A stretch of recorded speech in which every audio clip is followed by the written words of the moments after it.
Oolmaa magaalaa Finfinnee Adaamaa fi Araa Kiiloo guyyaa kaleessaa maal fakkaata? Guyyaa kaleessaa kaadireen paartii Biltsiginnaa yookaan PPdha 2000 ol Adaamaatti. Daanganya margau obsusna pintane densusna pintane roroni namate nambaranantau kun qophii keenya qophii addaati. Oolmaa magaalaa Finfinnee Adaamaa fi Araa Kiiloo guyyaa kaleessaa maal fakkaata? Guyyaa kaleessaa kaadireen paartii Biltsiginnaa yookaan PPdha 2000 ol Adaamaatti waltajjii dhoksaadhaan gaggeeffatanii jiru.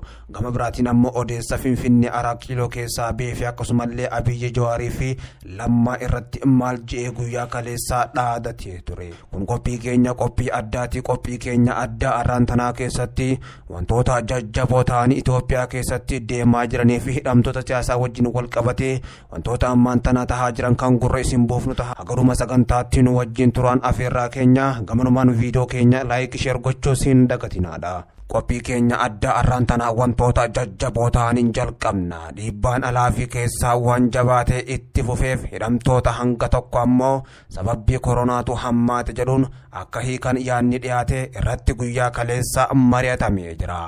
Haala Finfinneetti akka waliigalaatti mul'achaa jiru ammoo uummanni muummee ministeeraa Dr. Abiyyi Ahmad yookaan Abiyyot irraa waan abdii murachaa jirus ni fakkaata.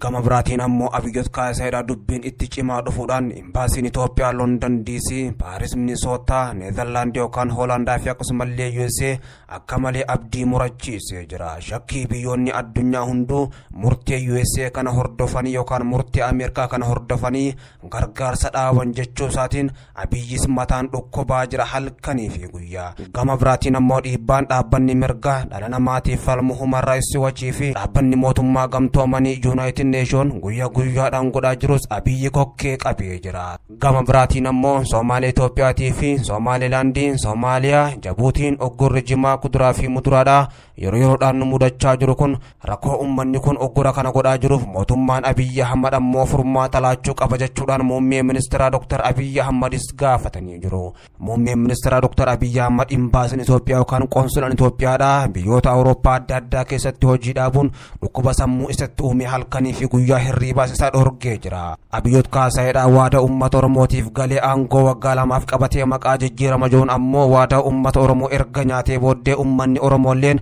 waadaa maqaa jijjiiramaatiin mootummaa kana cinaa dhaabbachuudhaaf galee ture itti diigee muummee ministeeraa Dr. Abiyyi Ahmad biyya keessaa fi biyya alatti kokkee isa qabee jira. Gama biraatiin ammoo kaadiroonni paartii Biltsiginnaa yookaan PPdha gara 2000tti siqan magaalaa Adaamaatti waltajjii dhoksaa guyyaa kaleessaa gaggeeffachaa oolanii. Kaabinoonni paartii Biltsiginnaa kunneen ammoo godinaalee fi akkasumallee hanga aanaarraa kan dhufanii fi bakkeewwan adda addaatti walgahii kana gaggeeffachaa kan turan akkasumallee gama kaaniin torbee kana keessaas walgahii dhoksaa bakkeewwan adda addaa godinaalee Oromiyaa keessatti gaggeeffachaa kan turanii fi garuu guyyaa kaleessaa walgahiin kun walgahii cuunfaa waan ta'eef jecha magaalaa Adaamaatti kaabineen paartii Biltsiginnaa namni 2000 irratti hirmaatee ture. Haa ta'u malee walgahii paartii Biltsiginnaa kan dhoksaadhaan guyyaa kaleessaa magaalaa Adaamaatti gaggeeffame kana gubbatti ammoo muummeen ministeeraa Dr. Abiyyi Ahmad argamuu baatanillee kanneen akka Alamuu Simee, Taayyee Dandaatii fi akkasumallee gama kaaniin Addisuu Araggaadhaa gubbatti argamanii kaabinoota paartii Biltsiginnaa kanattis dhaadatanii jiru.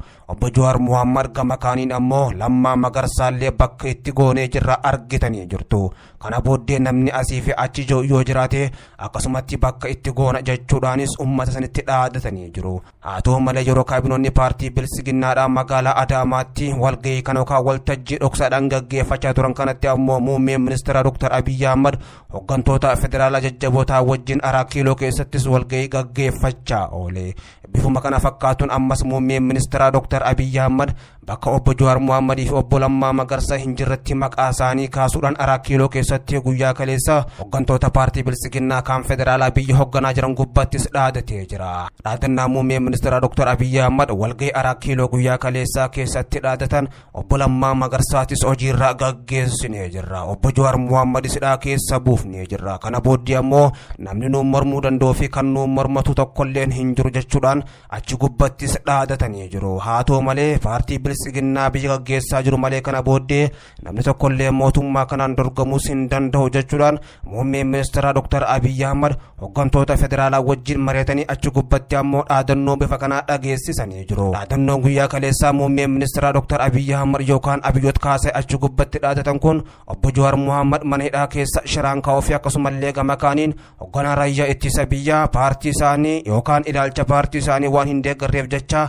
paartii isaanii keessa gaggeessuudhaan akkasumallee namoota fakkaatota akka isaa marayyuu hojii gubbaa gaggeessinee jirra jechuudhaan dhaadatanii jiru. Hojjetaa mootummaas ta'e gama kaaniin namni dhuunfaa siyaasaa tokkollee nu dura dhaabbatee gama kaaniin qeeqa nurratti kaasuus hin danda'u kana booddee bakka itti goona jechuudhaan muummeen ministeeraa Dr. Abiy Ahmad dhaadatanii jiru. Haa ta'u malee muummeen ministeeraa Dr. Abiy Ahmad roorroo biyya keessaa fi biyya alaatti isarratti deemaa jirtu kana arguudhaan akka malee baara gahamaa keessa galanii waan qabatanii fi waan lakkisanis wallaalanii jiru. Yeroo adda addaatti muummeen ministeeraa Dr. Abiy Ahmad ammoo maqaa seera kabachiisu joon hooggantoota Oromoo baay'ee mana hidhaatti kan galchee fi yeroo ammaan tana ammoo paartiin martinuu mootummaa kana sodaatanii callisanii waan ta'aa jiraniif jecha muummichi ministeeraa Dr. Abiy Ahmad akka injifannootti fudhachuudha yeroo ammaan tana Jawaar Mohaammed hidhatti galchinee jirra. Lammaa Magarsaa Xayyibaa san Dr. Milkeessaallee hojii gubbaa gaggeessinee jirra. Warreen karaa isaanii hordofan marayyuu hojii gubbaa gaggeessina jechuudhaanis itti dhaadatee jira. Haa ta'u malee walga'iin guyyaa kaleessaa magaalaa Adaamaatti gaggeeffamaa ture hooggantoota paartii bilisiginnaatiin osoo hin milkaa'innis xumuramee akka tureetu himamee jira.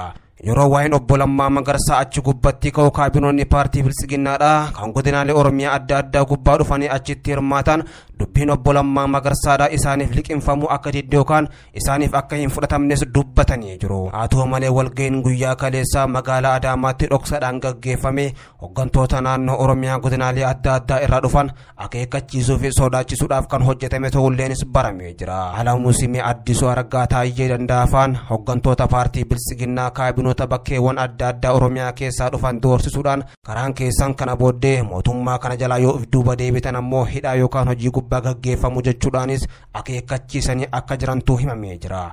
Gama kaaniin ammoo naannoo Oromiyaa keessatti ji'as deemu kana mindaan tokkolleen akka hin qoodamnee fi mootummaa kana cinaa dhaabbachuu qabdan jechuudhaanis akeekkachiifamanii jiru. Hojjettoonni mootummaa martinuu ji'as deemu kana mindaa isaanii fadhii isaaniitiin akka isaan guutan gochuu qabdan jechuudhaan kaabinoota paartii bilisiginnaa gara namoota 2,000 siqan kanaaf ammoo ajajni olirraa itti kennamee jira.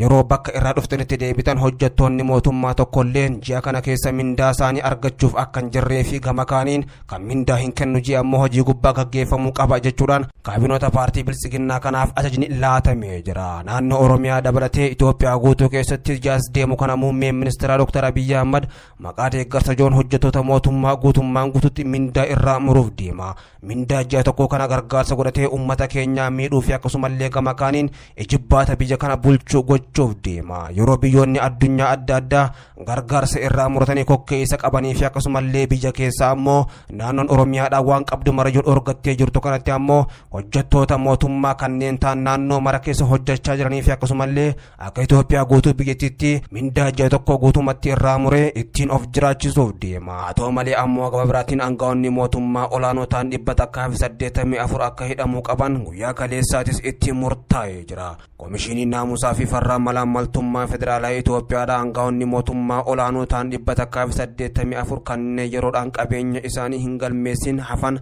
akka hidhaman murteessuu isaatis beeksisee jira. Namni hojii kana raawwachiisaa jirus muummee ministeeraa Dr. Abiy Ahmad akka ta'es baramee jira. Aangaa'onni mootummaa olaanoo ta'an 184 hidhamuu qaban jechuudhaan muummee ministeeraa Dr. Abiy Ahmad jira hammanan jaamnes irratti xaxee as keessatti ammoo nafxanyootaa fi Oromoonnis ni argamanii akka isaan gargaarsaan bira dhaabbatanii fi gama kaaniin qabeenya isaanii kana kan hin galmeessine yoo ta'e ammoo mootummaan akka irraa fudhatu jechuudhaan guyyaa kaleessa labsanii jiru. Haa ta'u malee muummee ministeeraa Dr. Abiy Ahmad halkanii fi guyyaa gargaarsa adda addaa gurrachuudhaan kan beekamu yeroo ammaan tana ammoo aangaa'ota mootummaa kokkee qabee gargaarsa as kennuu qabdan qabeenya keessan galmeessuu qabdan qabeenyi keessan beekamuu qaba jechuudhaan kokkees wal qabanii jiru. Aangaa'onni mootummaa Itoophiyaa olaanoo ta'an 184 hidhamuu deeman kana keessatti ammoo hooggantoonni raayyaa ittisa biyyaa akkasumallee gama kaaniin hoggantoonni waraana humna addaa Oromiyaatii fi akkasumallee poolisii idileelleen keessattis ni argamu. Yeroo ammaan tana paartiin biltsiginnaa biyya gaggeessaa jiru kun shira adda addaa wal gobbatti xaxaa jira. Shira kanaan ammoo